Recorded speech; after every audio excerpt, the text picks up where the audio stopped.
أعوذ بالله من الشيطان الرجيم. بسم الله الرحمن الرحيم.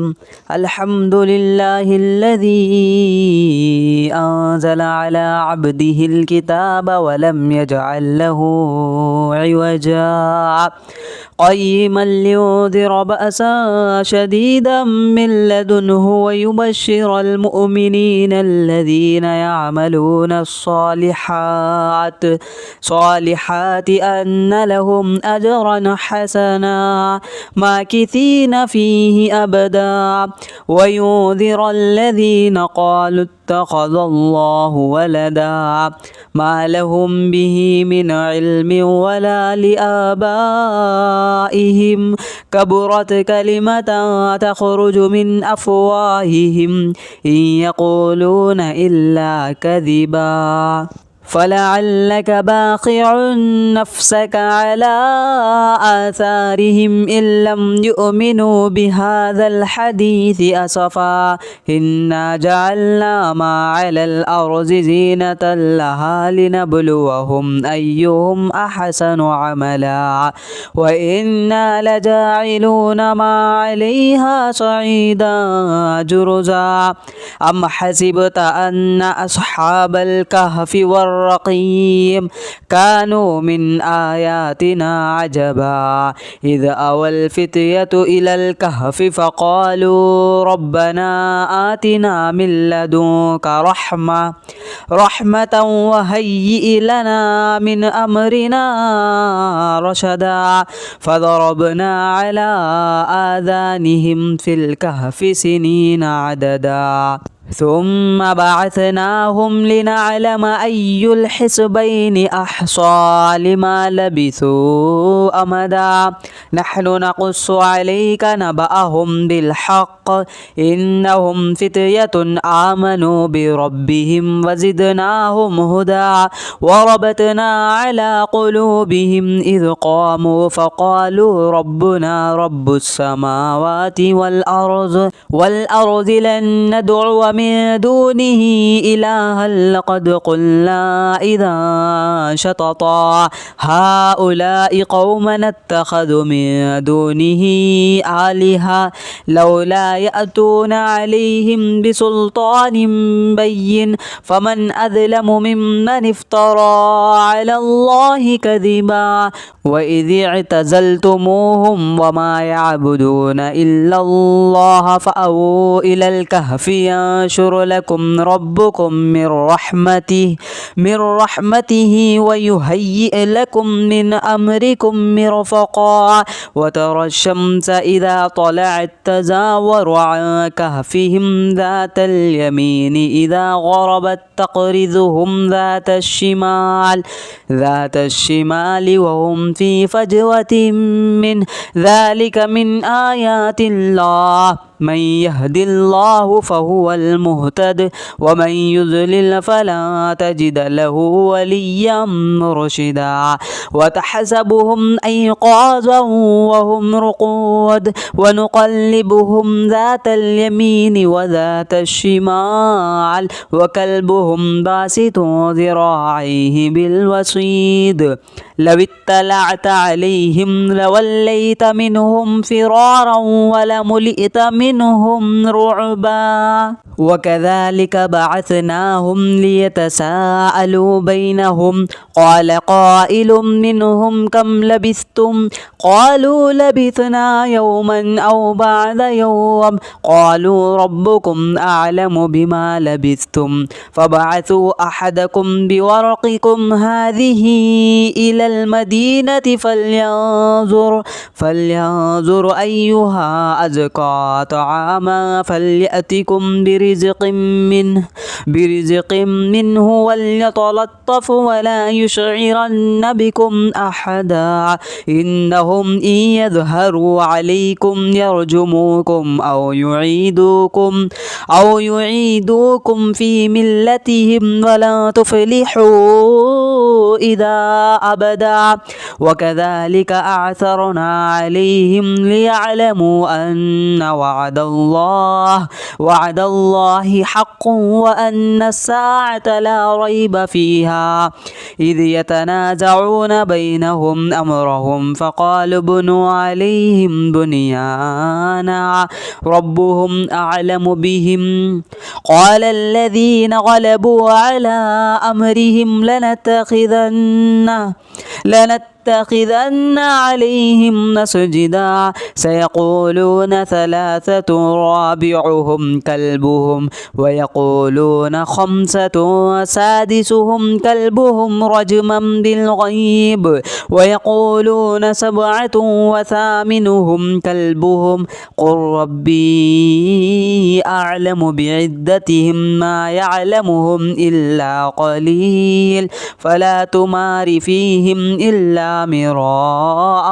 ظاهرا ولا تستفت فيهم منهم أحدا ولا تقولن لشيء إني فاعل ذلك غدا إلا أن يشاء الله واذكر ربك إذا نسيت وقل عسى أن يهديني ربي لأقرب من هذا رشدا ولبثوا في كهفهم 300 سنين وازدادوا 9 قل الله أعلم بما لبثوا له غيب السماوات والأرض أبصر به وأسمع ما لهم من دونه من ولي ولا يشرك في حكمه أحدا واتل ما أوحي إليك من كتاب ربك لا مبدل لكلماته ولن تجد من دونه ملتحدا واصبر نفسك مع الذين يدعون ربهم بالغداة والعشي يريدون وجهه ولا تعد عيناك عنهم تريد زينة الحياة الدنيا ولا تطع من أغفلنا قلبه عن ذكرنا واتبع هواه وكان أمره فرطا وقل الحق من ربكم فمن شاء فليؤمن ومن شاء فليكفر إنا أعتدنا للظالمين نارا أحاط بهم سرادقها وإن يستغيثوا يغاثوا بماء كالمهل يشوي الوجوه بئس الشراب وساءت مرتفقا إن الذين آمنوا وعملوا الصالحات إنا لا نضيع أجر من أحسن عملا أولئك لهم جنات عدن تجري من تحتهم الأنهار يحلون فيها من أصابر من ذهب ويلبسون ثيابا خضرا من سندس واستبرق متكئين فيها على الأرائك نعم الثواب وحسنت مرتفقا واضرب لهم مثل الرجلين جعلنا لأحدهما جنتين من أعناب وحففناهما بنخل وجعلنا بينهما زرعا كلتا الجنتين آتت أكلها ولم تظلم منه شيئا وفجرنا خلالهما نهرا وكان له ثمر فقال لصاحبه وهو يحاوره أنا أكثر منك مالا وأعز نفرا ودخل جنته وهو ظالم لنفسه قال ما أظن أن تبيد هذه أبدا وما أظن الساعة قائمة ولئن رددت إلى ربي لأجدن خيرا منها منقلبا قال له صاحبه وهو يحاوره أكفرت بالذي خلقك من تراب ثم من نطفة ثم سواك رجلا لكن هو الله ربي ولا أشرك بربي أحدا ولولا إذ دخلت جنتك قلت ما شاء الله لا قوة إلا بالله إن ترني أنا أقل منك مالا وولدا فعسى ربي أن يؤتيني خيرا من جنتك ويرسل عليها حسبانا من السماء فتصبح سعيدا زلقا أو يصبح ماؤها غورا فلن تستطيع له طلبا وأحيط بثمره فأصبح يقلب كفيه على ما أنفق فيها وهي خاضعة على عروشها ويقول يا ليتني لم أشرك بربي أحدا ولم تكن له فئة ينصرونه من دون الله وما كان منتصرا هنالك الولاية لله الحق هو خير ثوابا وخير عقبا واضرب لهم مثل الحياة الدنيا كماء إن أنزلناه من السماء فاختلط به نبات الأرض فأصبح هشيما تذروه الرياح وكان الله على كل شيء مقتدرا المال والبنون زينة الحياة الدنيا والباقيات الصالحات خير عند ربك ثوابا وخير أملا ويوم نسير الجبال وترى الأرض بارزة وحشرناهم فلم نغادر منهم أحدا وعرضوا على ربك صفا لقد جئتمونا كما خلقناكم أول مرة بل زعمتم أن لن نجعل لكم موعدا ووزع الكتاب فترى المجرمين مشفقين مما فيه ويقول يا ويلتنا ما لهذا الكتاب لا يغادر صغيرة ولا كبيرة إلا أحصاها ووجدوا ما عملوا حاضرا ولا يظلم ربك أحدا وإذ قلنا للملائكة اسجدوا لآدم فسجدوا إلا إبليس كان من الجن ففسق عن أمر ربه أفتتخذونه وذريته أولياء من دوني وهم لكم عدو بئس للظالمين بدلا ما أشهدتهم خلق السماوات والأرض ولا خلق أنفسهم وما كنت متخذ المضلين عضدا ويوم يقول نادوا شركائي الذين زعمتم فدعوهم فلم يستجيبوا لهم وجعلنا بينهم موبقا ورأى المجرمون النار فظنوا أنهم مواقعها ولم يجدوا عنها مصرفا ولقد صرفنا في هذا القرآن للناس من كل مثل وكان الإنسان أكثر شيء جدلا وما منع الناس أن يؤمنوا إذ جاءهم الهدى ويستغفروا ربهم إلا أن تأتيهم سنة الأولين أو يأتيهم العذاب قبلا وما نرسل المرسلين إلا مبشرين ومنذرين ويجادل الذين كفروا بالباطل ليدحضوا به الحق واتخذوا آياتي وما أنذروا هزوا ومن أظلم مما ذكر بآيات ربه فأعرض عنها ونسي ما قدمت يداه إنا جعلنا على قلوبهم أكنة أن يفقهوه وفي آذانهم وقرا وإن تدعوهم إلى الهدى فلن يهتدوا إذا أبدا وربك الغفور ذو الرحمة لو يؤاخذهم بما كسبوا لعجل لهم العذاب بل لهم موعد لن يجدوا من دونه موئلا وتلك القرى أهلكناهم لما ظلموا وجعلنا لمهلكهم موعدا وإذ قال موسى لفتاه لا أبرح حتى أبلغ مجمع البحرين أو أمضي حقبا فلما بلغ مجمع بينهما نسي حوطهما فاتخذ سبيله في البحر سربا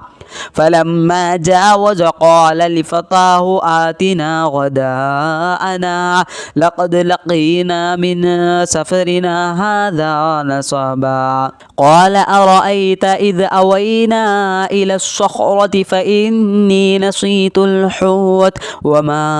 أنسانيه إلا الشيطان أن أذكره فاتخذ سبيله في البحر عجبا قال كذلك ما كنا نبغي فارتد على آثارهما قصصا فوجد عبدا من عبادنا آتيناه رحمة من عندنا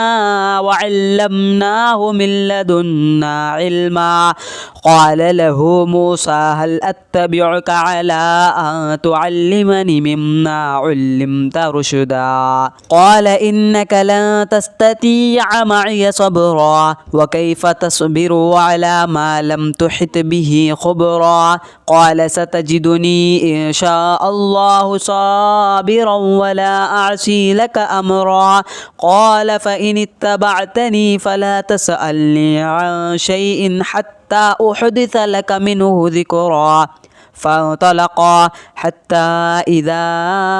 ركب في السفينة خرقها قال أخرقتها لتغرق أهلها لقد جئت شيئا إمرا قال ألم أقل إنك لن تستطيع معي صبرا قال لا تؤاخذني بما نسيت ولا ترهقني من أمري عسرا فانطلقا حتى إذا لقي غلاما فقتله قال أقتلت نفسا زكية بغير نفس لقد جئت شيئا نكرا قال ألم أقل لك إنك لن تستطيع معي صبرا قال إن سألتك عن شيء بعدها فلا تصاحبني قد بلغت من لدني عذرا فانطلقا حتى إذا أتيا أهل قرية استطعما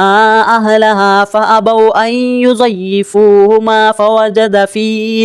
فوجد فيها جدارا يريد أن ينقض فأقامه قال لو شئت لاتخذت عليه أجرا قال هذا فراق بيني وبينك سأنبئك بتأويل ما لم تستطع عليه صبرا أما السفينة فكانت لمساكين يعملون في البحر فأرتدوا أن أعيبها وكان وراءهم ملك يأخذ كل سفينة غصبا وأما الغلام فكان أبواه مؤمنين فخشينا أن يرهقهما طغيانا وكفرا فأردنا أن يبدلهما ربهما خيرا منه زكاة وأقرب رحما وأما الجدار فكان لغلامين يتيمين في المدينة وكان تحته كنز لهما وكان أبوهما صالحا فأراد ربك أن يبلغ أشدهما ويستخرج كنزهما رحمة من ربك وما فعلته عن أمري ذلك تأويل ما لم تستطع عليه صبرا ويسألونك عن ذي القرنين قل سألت عليكم منه ذكرا إنا مكنا له في الأرض وآتيناه من كل شيء سببا فأتبع سببا حتى إذا بلغ مغرب الشمس وجدها تغرب في عين حمئة ووجد عندها قوما قلنا يا ذا القرنين إما أن تعذب وإما أن تتخذ فيهم حسنا قال أما من ظلم فسوف نعذبه ثم يرد إلى ربه فيعذبه عذابا نكرا وأما من آمن وعمل صالحا فله جزاء الحسنى وسنقول له من أمرنا يسرا ثم أتبع سببا حتى إذا بلغ مطلع الشمس وجدها تطلع على قوم لم نجعل لهم من دونها سترا كذلك وقد أحطنا بما لديه خبرا ثم أتبع سببا حتى إذا بلغ بين السدين وجد من دونهما قوما لا يكادون يفقهون قولا قالوا يا ذا القرنين إنا يأجوج ومأجوج مفسدون في الأرض فهل نجعل لك خرجا على أن تجعل بينهما وبينهم سدا قال ما مكني فيه ربي خير فأعينوني بقوة أجعل بينكم وبينهم ردما آتوني زبر الحديد حتى إذا ساوى بين الصدفين قال انفخوه حتى إذا جعله نارا قال آتوني أفرغ عليه قطرا فما استطاعوا أن يظهروه وما استطاعوا له نقبا قال هذا رحمة من ربي فإذا جاء وعد ربي جعله دكا وكان وعد ربي حقا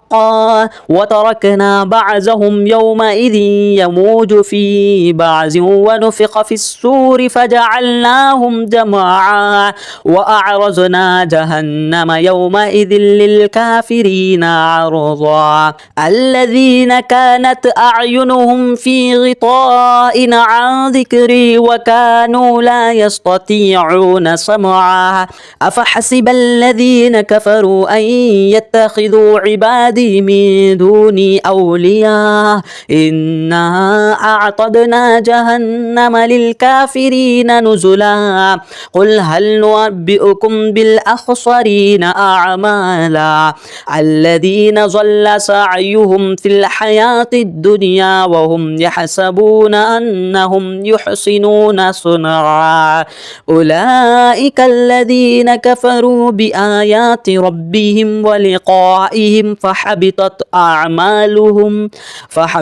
أعمالهم فلا نقيم لهم يوم القيامة وزنا ذلك جزاؤهم جهنم بما كفروا واتخذوا آياتي ورسلي هزوا إن الذين آمنوا وعملوا الصالحات كانت لهم جنات الفردوس نزلا خالدين فيها لا يبغون عنها حولا قل لو كان البحر مدادا لكلمات ربي لنفد البحر قبل أن تنفد كلمات ربي ولو جئنا بمثله مددا قل إنما أنا بشر مثلكم يوحى إلي أنما إلهكم إله واحد فمن كان يرجو لقاء ربه فليعمل عملا صالحا ولا يشرك بعبادة ربه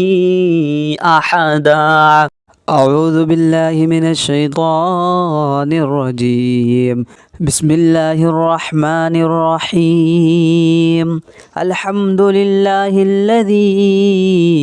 أنزل على عبده الكتاب ولم يجعل له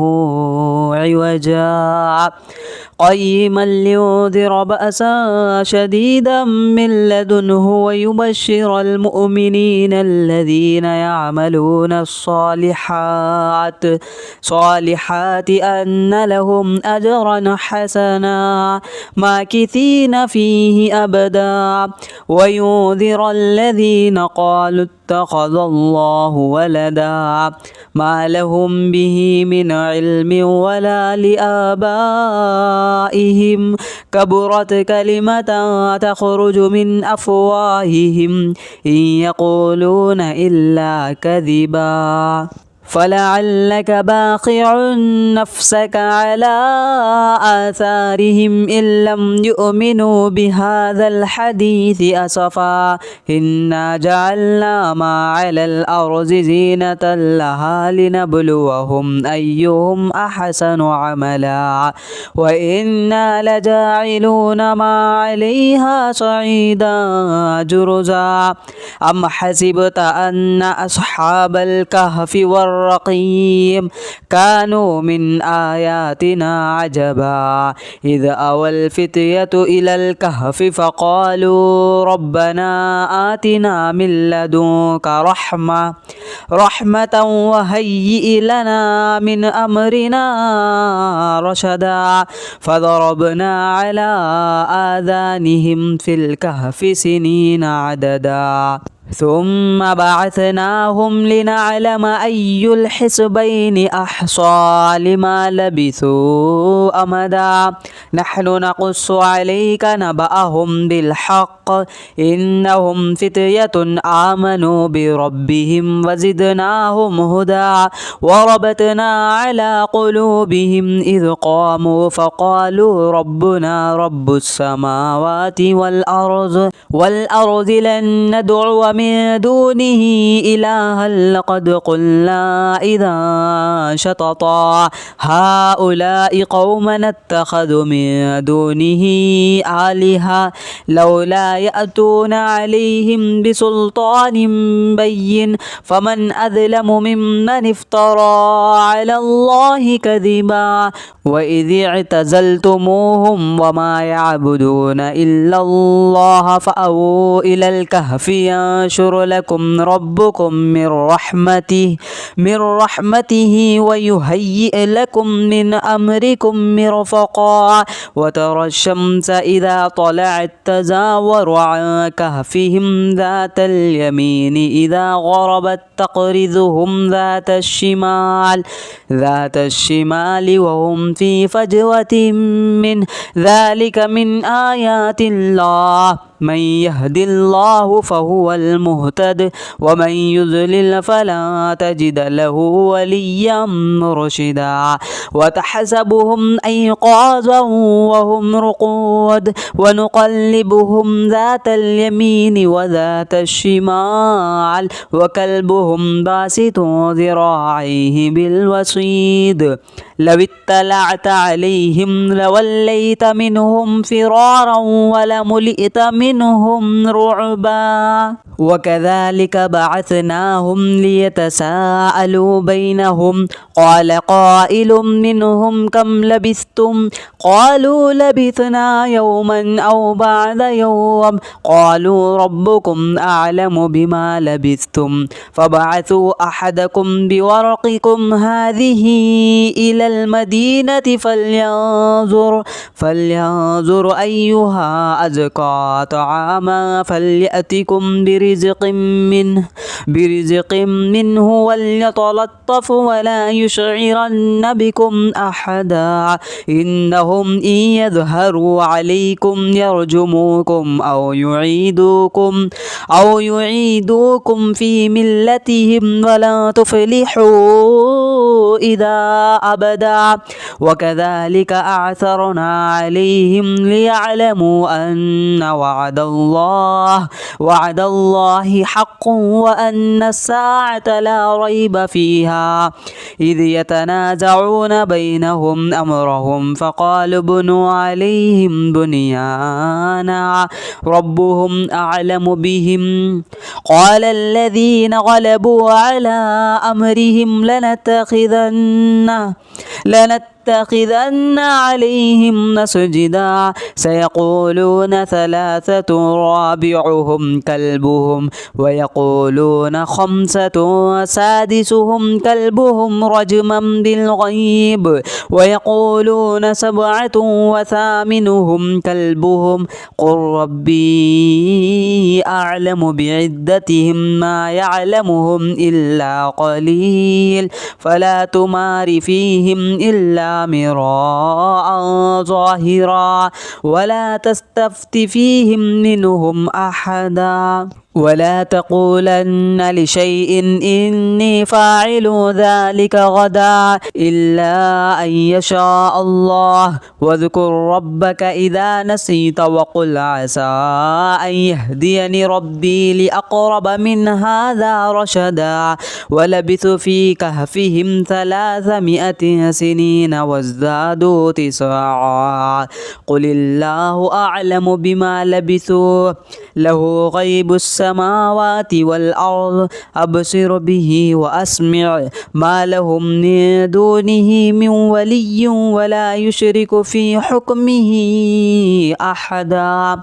واتل ما أوحي إليك من كتاب ربك لا مبدل لكلماته ولن تجد من دونه ملتحدا واصبر نفسك مع الذين يدعون ربهم بالغداة والعشي يريدون وجهه ولا تعد عيناك عنهم تريد زينة الحياة الدنيا ولا تطع من أغفلنا قلبه عن ذكرنا واتبع هواه وكان أمره فرطا وقل الحق من ربكم فمن شاء فليؤمن ومن شاء فليكفر إنا أعتدنا للظالمين نارا أحاط بهم سرادقها وإن يستغيثوا يغاثوا بماء كالمهل يشوي الوجوه بئس الشراب وساءت مرتفقا إن الذين آمنوا وعملوا الصالحات إنا لا نضيع أجر من أحسن عملا أولئك لهم جنات عدن تجري من تحتهم الأنهار يحلون فيها من أصابر من ذهب ويلبسون ثيابا خضرا من سندس واستبرق متكئين فيها على الأرائك نعم الثواب وحسنت مرتفقا واضرب لهم مثل الرجلين جعلنا لأحدهما جنتين من أعناب وحففناهما بنخل وجعلنا بينهما زرعا كلتا الجنتين آتت أكلها ولم تظلم منه شيئا وفجرنا خلالهما نهرا وكان له ثمر فقال لصاحبه وهو يحاوره أنا أكثر منك مالا وأعز نفرا ودخل جنته وهو ظالم لنفسه قال ما أظن أن تبيد هذه أبدا وما أظن الساعة قائمة ولئن رددت إلى ربي لأجدن خيرا منها منقلبا قال له صاحبه وهو يحاوره أكفرت بالذي خلقك من تراب ثم من نطفة ثم سواك رجلا لكن هو الله ربي ولا أشرك بربي أحدا ولولا إذ دخلت جنتك قلت ما شاء الله لا قوة إلا بالله إن ترني أنا أقل منك مالا وولدا فعسى ربي أن يؤتيني خيرا من جنتك ويرسل عليها حسبانا من السماء فتصبح سعيدا زلقا أو يصبح ماؤها غورا فلن تستطيع له طلبا وأحيط بثمره فأصبح يقلب كفيه على ما أنفق فيها وهي خاضعة على عروشها ويقول يا ليتني لم أشرك بربي أحدا ولم تكن له فئة ينصرونه من دون الله وما كان منتصرا هنالك الولاية لله الحق هو خير ثوابا وخير عقبا واضرب لهم مثل الحياة الدنيا كماء إن أنزلناه من السماء فاختلط به نبات الأرض فأصبح هشيما تذروه الرياح وكان الله على كل شيء مقتدرا المال والبنون زينة الحياة الدنيا والباقيات الصالحات خير عند ربك ثوابا وخير أملا ويوم نسير الجبال وترى الأرض بارزة وحشرناهم فلم نغادر منهم أحدا وعرضوا على ربك صفا لقد جئتمونا كما خلقناكم أول مرة بل زعمتم أن لن نجعل لكم موعدا ووزع الكتاب فترى المجرمين مشفقين مما فيه ويقول يا ويلتنا ما لهذا كتاب لا يغادر صغيرة ولا كبيرة إلا أحصاها ووجدوا ما عملوا حاضرا ولا يظلم ربك أحدا وإذ قلنا للملائكة اسجدوا لآدم فسجدوا إلا إبليس كان من الجن ففسق عن أمر ربه أفتتخذونه وذريته أولياء من دوني وهم لكم عدو بئس للظالمين بدلا ما أشهدتهم خلق السماوات والأرض ولا خلق أنفسهم وما كنت متخذ المضلين عضدا ويوم يقول نادوا شركائي الذين زعمتم فدعوهم فلم يستجيبوا لهم وجعلنا بينهم موبقا ورأى المجرمون النار فظنوا أنهم مواقعها ولم يجدوا عنها مصرفا ولقد صرفنا في هذا القرآن للناس من كل مثل وكان الإنسان أكثر شيء جدلا وما منع الناس أن يؤمنوا إذ جاءهم الهدى ويستغفروا ربهم إلا أن تأتيهم سنة الأولين أو يأتيهم العذاب قبلا وما نرسل المرسلين إلا مبشرين ومنذرين ويجادل الذين كفروا بالباطل ليدحضوا به الحق واتخذوا آياتي وما أنذروا هزوا ومن أظلم ممن ذكر بآيات ربه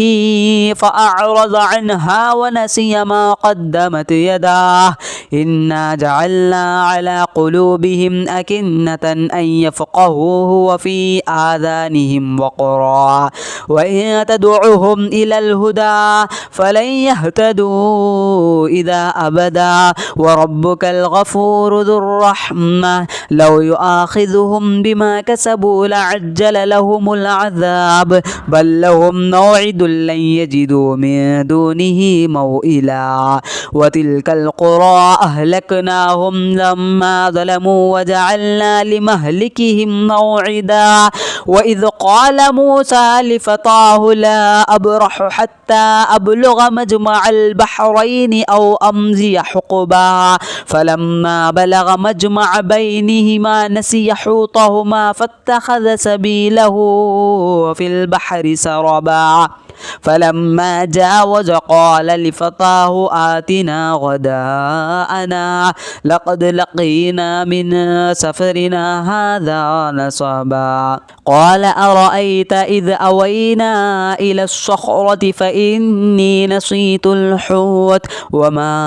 أنسانيه إلا الشيطان أن أذكره فاتخذ سبيله في البحر عجبا قال كذلك ما كنا نبغي فارتد على آثارهما قصصا فوجد عبدا من عبادنا آتيناه رحمة من عندنا وعلمناه من لدنا علما قال له موسى هل أتبعك على أن تعلمني مما علمت رشدا قال إنك لن تستطيع معي صبرا وكيف تصبر على ما لم تحط به خبرا قال ستجدني إن شاء الله صابرا ولا أعصي لك أمرا قال فإن اتبعتني فلا تسألني عن شيء حتى أحدث لك منه ذكرا فانطلقا حتى إذا